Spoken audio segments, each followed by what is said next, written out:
Assalamu alaikum. Welcome back with the rest of the part of question number 6, exercise 1A of book D3, and from part E we have to start. So let's start the work. And part E is, as you can see that now there are different terms like from which you can take something common और उसके बाद जो है हम उसकी cutting कर सकते हैं. सो पार्ट ई जो है वो आपके पास है 3w minus 7 divided by it's 5w cube है. अच्छा, ये मल्टीप्लिकेशन हो जाएगी और ये 27 जो है ये आपके पास आ जाएगा ऊपर w के साथ, और डिनोमिनेटर में हमारे पास रह जाएगा 21 माइनस 9w. अब आप देख सकते हैं 21 माइनस 9w में से हम कुछ कॉमन ले सकते हैं. कॉमन लेने के बाद हमारे पास फिर कटिंग पॉसिबल होगी. अभी हम कटिंग्स नहीं कर सकते, ठीक है. So 3w minus 7 will remain as it is, क्योंकि इसमें से आप कुछ कॉमन नहीं ले सकते. अच्छा, ये w और यहाँ पे ये जो w है क्यूब है, तो ये कटिंग होके आपके पास क्या रह जाएगा, स्क्वायर रह जाएगा, ठीक है. और नंबर तो कटिंग हो नहीं सकते, तो हम इसको मैं कटिंग करके स्टेप में लिख देती हूँ 5w स्क्वायर और मल्टीप्लाई विद 27. और यहाँ की क्योंकि ये w जो है वो कटिंग हो गई है तो इसको हम नहीं लिखेंगे अब, ठीक है. अब यहाँ पे देखें, आप जब -3 कॉमन लेंगे तो 7 माइनस 3y है, जबकि वहाँ पे आपको 3w पहले चाहिए. सो इन द स्टार्टिंग आप -3 कॉमन ले लें. जब आप -3 कॉमन लेंगे तो ये वाली टर्म पहले आ जाएगी, दैट मीन 3w आ जाएगा, और ये वाली टर्म बाद में आएगी with the negative sign reverse हो जाते हैं जब भी आप माइनस साइन कॉमन लेते हैं. अच्छा, इसको आपके पास अब ये हो जाएगी कटिंग. ये 3w एंड 3w ये कटिंग हो गई है. जो रिमेनिंग नंबर्स हैं, अच्छा ये देखें, ये 3 और 27 की भी हम कटिंग कर सकते हैं. 3 और 27 की हम कटिंग करेंगे तो आपके पास बच जाएगा 9 यहाँ से. अब हमारे पास जो आंसर आएगा फाइनल वो आपके पास आ जाएगा 9 divided by 5 with the negative sign, क्योंकि आपका नेगेटिव साइन जो है वो आपके साथ ही है. 5w स्क्वायर, ये आपके पास इसका आंसर आ गया. Moving towards the next part F. Okay जी, part F is 6x square Y divide by 16y minus 8x 12x minus 24y divide by 4x Y square. मैं कटिंग कर रही थी. कटिंग एक x जो है यहाँ से आपके पास कटिंग होगा इस वाले x के साथ, यहाँ पे x2 है, और सेकेंडली y जो है मेरा न्यूमिनेटर में और यहाँ पे डिनोमिनेटर में एक कटिंग हो जाएगी, ठीक है. अब जो रिमेनिंग चीज़ें रह गई हैं वो हम लिख लेते हैं. आपके पास जो रिमेनिंग मेरे पास यहाँ से रह गया है वो आपके पास 6 रह गया, x रह गया, y यहाँ से कटिंग हो गई है, ठीक है. डिवाइडेड बाय, यहाँ से अगर आप देखें तो मैं कॉमन ले सकती हूँ, कुछ 8 कॉमन ले सकती हूँ. 8 सिर्फ 8 ही कॉमन ले सकते हैं, वेरिएबल नहीं ले सकते. तो आपके पास रह जाएगा 2y माइनस x रह जाएगा, ठीक है. मल्टीप्लाई विद, अब यहाँ पे x की टर्म पहले है, y की बाद में, दैट मीन मुझे माइनस के साथ कुछ कॉमन लेना होगा. तो मैं लेती हूँ ये दोनों नंबर्स आते हैं 4 के टेबल में और 6 में भी आते हैं, ठीक है. सो 6 अगर हम कॉमन ले लेते हैं यहाँ से, मुझे माइनस, अच्छा अगर हम 12 ही डायरेक्ट कॉमन ले लेते हैं, 12 कॉमन ले सकते हैं हम, तो -12 कॉमन लेंगे क्योंकि मुझे x का बाद में चाहिए, y पहले चाहिए. सो ये आपके पास आ जाएगा 2y माइनस x, ठीक है. डिवाइडेड बाय, यहाँ पे भी हमने कुछ कटिंग ऑलरेडी कर ली थी, 4x की हमने यहाँ पे कटिंग कर दी थी, तो x नहीं रहेगा, सिर्फ आपके पास क्या बच जाएगा, y बच जाएगा. अब जो फर्दर कटिंग है, सबसे पहले तो आपके पास ब्रैकेट की कटिंग है. ये आपकी जो ब्रैकेट है, कंप्लीट ब्रैकेट आपके पास कटिंग हो जाएगी. उसके बाद जो है आपके पास नंबर्स पे अगर हम आते हैं, सो आपके पास ये 4 3s are 12, ये आपके पास कटिंग हो जाएगी. एक तो ये जो नंबर्स इस तरह से आ जाते हैं ना, ओके, ये 4 3s are 12, ये कटिंग हो गई. अच्छा जी, यहाँ पे आपके पास ये और ये कटिंग हो जाएगी, लाइक 2 3s are 6 और 2 4s are 8, ठीक हो गया. अब जो बाकी हमारे पास नंबर्स रह गए हैं उसकी हेल्प से हम अपना आंसर लिख लेते हैं. ये देखें, ये 3 और ये 3 आपके पास, और with the negative sign 3 3s are 9 आ जाएगा. 9 के साथ हमारे पास x आ जाएगा, डिवाइडेड बाय आपके पास ये आ जाएगा 4, ये कटिंग हो गई है तो 4 और यहाँ से दूसरा वाला 4 कटिंग हो चुका है ऑलरेडी। सो 4y हमारे पास क्या बनेगा, सॉरी पूरा नहीं रिमूव करना था मुझे। ओके फाइनली मुझे दोबारा से लिखना पड़ेगा।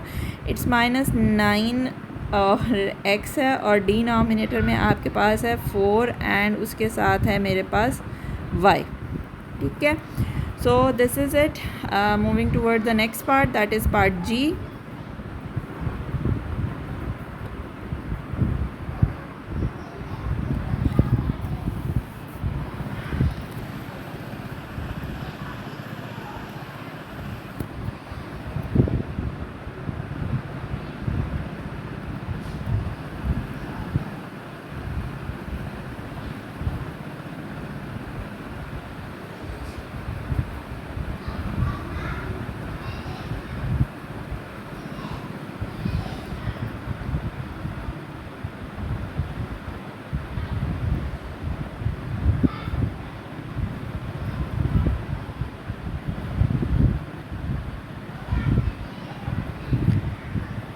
ओके जी, part G is h² - h - 6 divide by h² - 9 multiply with h² divide by h² + 2h। अच्छा, जो पहली वाली टर्म है जो हमारे पास, उसमें हम क्या अप्लाई कर सकते हैं, AC मेथड अप्लाई कर सकते हैं। सो h² आपके पास आ जाएगा -3h + 2h - 6, क्योंकि वैसे हम उसमें से कुछ भी कॉमन नहीं ले सकते, सो ऑब्वियसली हमें अप्लाई करना है। अच्छा, डिनोमिनेटर में आप थर्ड फार्मूला अप्लाई कर सकते हैं। कैसे, आप इसको लिख सकते हैं h² और इसको आप लिख सकते हैं 3 का स्क्वायर। अच्छा, यहाँ पे जो ये वाली टर्म्स हैं, this will remain as it is h² divided by, यहाँ से आप h कॉमन ले सकते हैं तो h प्लस आपके पास बच जाएगा 2h, नहीं 2 सिर्फ, क्योंकि h तो आपने कॉमन ले लिया। ठीक है, सो आपके पास ये हो गया। अच्छा, ये कटिंग हो सकती है। ठीक है, कटिंग के लिए ये और ये जो है ये आपके पास कटिंग हो जाएगी, इधर सिर्फ 1 रह जाएगा, 1h रह जाएगा।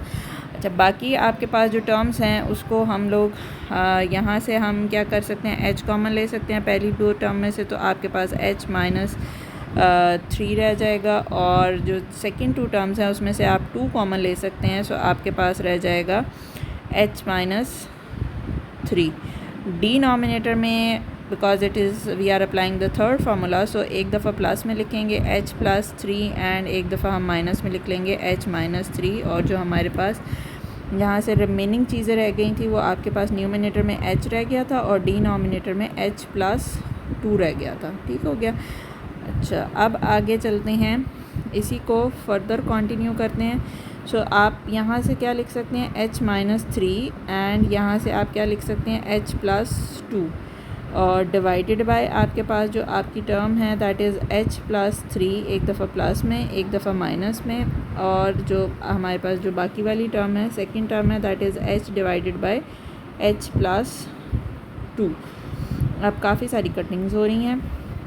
एक तो ये h - 3 जो है और ये h - 3 ये आपके पास कटिंग हो जाएगी, और सेकेंडली आपके पास ये h + 2 और ये h + 2 कटिंग हो जाएगी। सो जो रिमेनिंग हमारे पास टर्म्स जो बच गई हैं दैट इज़ आपके पास बच गया h डिवाइडेड बाय h + 3, ये हमारे पास बच गया। That is our final answer for this part. Moving towards part h, इतना h कर लिया, अब h पार्ट पे आ जाते हैं।